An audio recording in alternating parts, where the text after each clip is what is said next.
Assalamualaikum warahmatullahi wabarakatuh. Perkenalkan, kami dari kelompok 14 akan memaparkan tentang manajemen risiko kredit.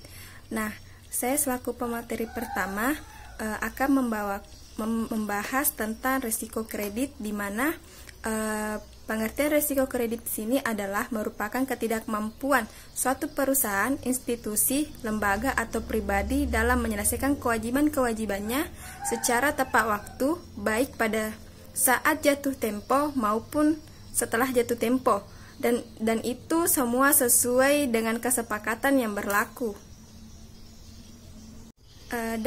Resiko kredit di sini pula dapat dibedakan menjadi dua, yaitu pertama, resiko kredit jangka pendek adalah risiko yang disebabkan ketidakmampuan suatu perusahaan yang memenuhi atau menyelesaikan kewajibannya yang bersifat jangka pendek, terutama kewajiban likuiditasnya.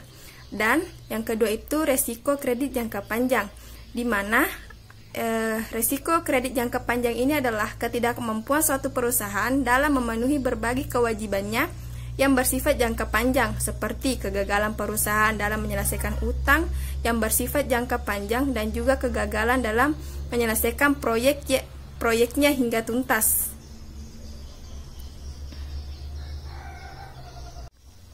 Dalam melaksanakan setiap keputusan kredit, prinsip kehati-hatian harus selalu diutamakan dengan maksud untuk menciptakan suatu kondisi yang aman dan terkontrol terhadap risiko kredit.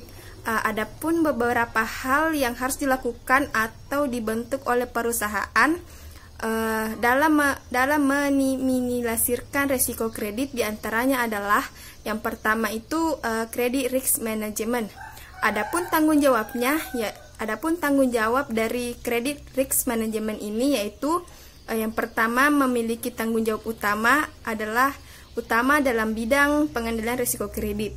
Yang kedua itu memiliki tanggung jawab mengelola dan menyelesaikan kredit yang bermasalah. Yang ketiga, memiliki tanggung jawab dalam manajemen portofolio kredit. Dan keempat, yang terakhir itu berfungsi dalam menetapkan suatu sistem pengukuran penilaian serta alat analisis yang bisa digunakan.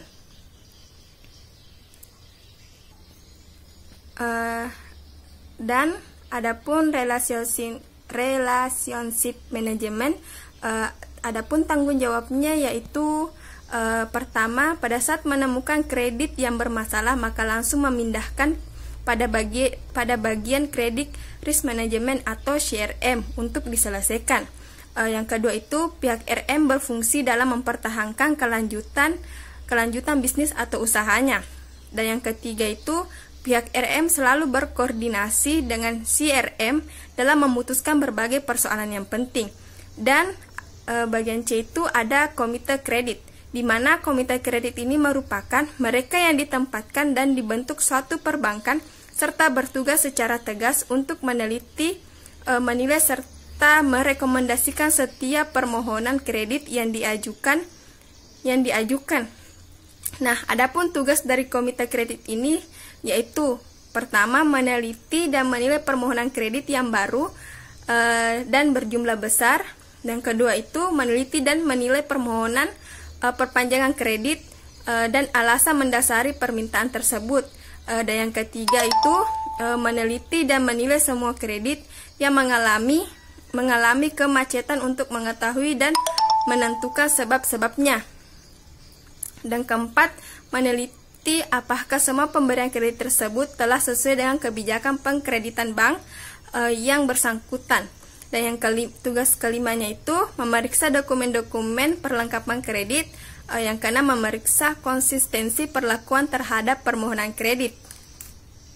Dan adapun wewenang dan maksimalitas kredit, yaitu keputusan dalam pemberian kredit baik dalam jumlah besar maupun jumlah kecil, juga dapat dipengaruhi oleh wilayah wewenang seseorang. Seseorang penjabat direksi sering mendelegasikan keputusan pemberian pinjaman kepada pejabat bank yang ada di lingkungannya, termasuk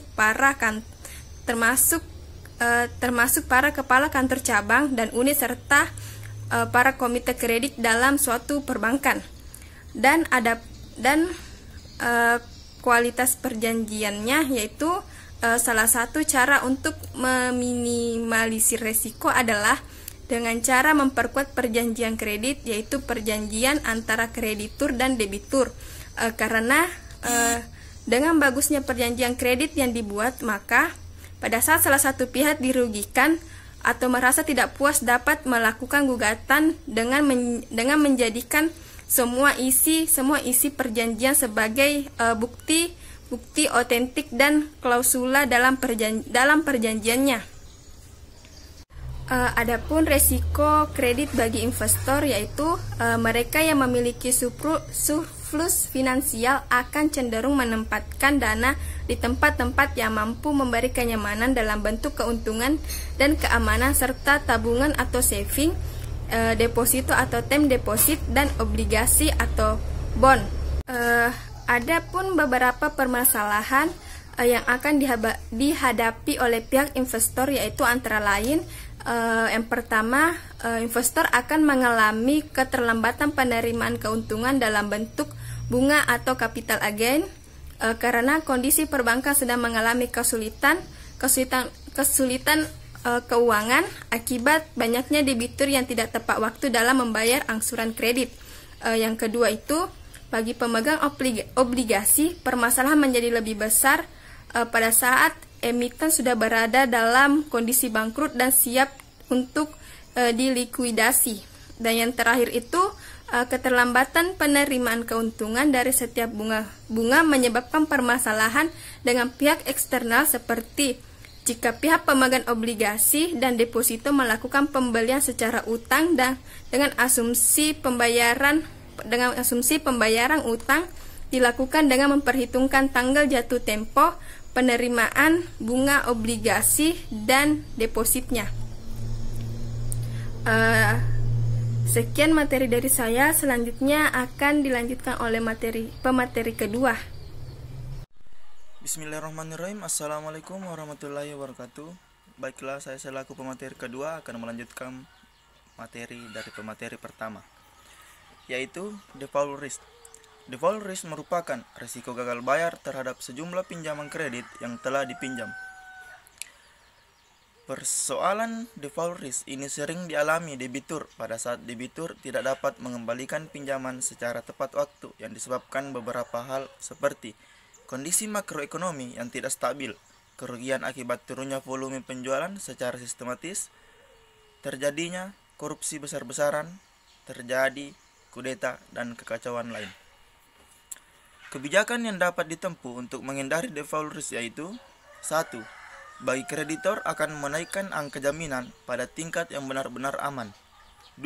Menghindari jaminan yang memiliki tingkat risiko tinggi. 3. Yaitu menghindari jaminan yang memiliki nilai fluktuasi di pasaran.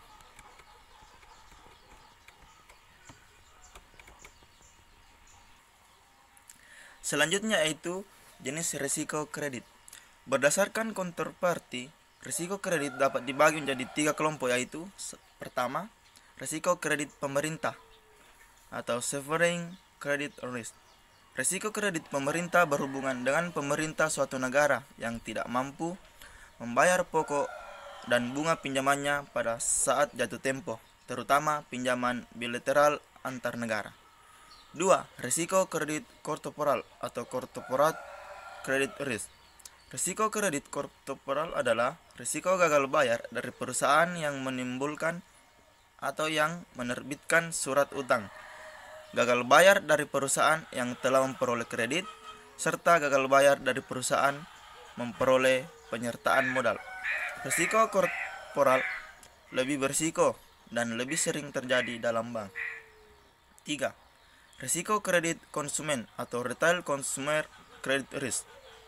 Risiko kredit konsumen adalah risiko kredit yang terkait dengan ketidakmampuan debitur perorangan dalam menyelesaikan pembayaran kreditnya. Sedangkan berdasarkan komponen utama dari risiko kredit terbagi menjadi 3 komponen, yaitu: 1. Probability of default adalah kemungkinan debitur gagal untuk melakukan pembayaran sesuai yang diperjanjikan. 2. Recovery rate adalah bagian yang dapat diterima bank apabila debitur default. 3. Credit exposure adalah hal-hal yang berkaitan dengan jumlah pinjaman pada saat terjadi default. Mungkin itulah yang dapat saya paparkan, lebih kurangnya mohon dimaafkan. Saya kembalikan kepada moderator. Assalamualaikum warahmatullahi wabarakatuh. Baik, dan untuk materi terakhirnya itu manajemen resiko kredit menurut Johan Putra, ada beberapa cara pengolahan resiko kredit, diantaranya yaitu pertama, penyaringan. Cara ini menekankan pada pencegahan agar gagal bayar terhindar. Perlu tim yang baik untuk melakukan analisis dan pemeringkatan nasabah sehingga nasabah yang melakukan moral hazard bisa dikeluarkan dari daftar calon nasabah. Yang kedua itu ada program pembatasan.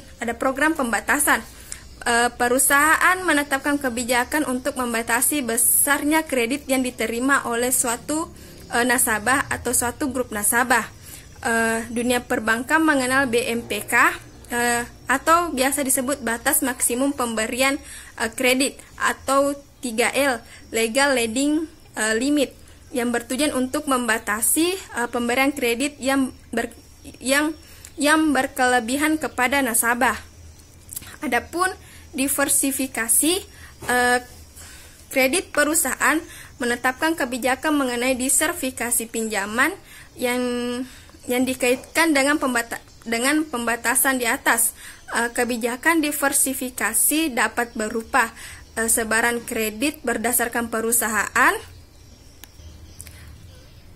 sebaran kredit berdasarkan industri, sebaran kredit berdasarkan ukuran perusahaan, dan yang terakhir itu sebaran kredit berdasarkan sektor. Sekianlah materi dari kelompok kami, kurang dan lebihnya mohon dimaafkan. Wassalamualaikum warahmatullahi wabarakatuh.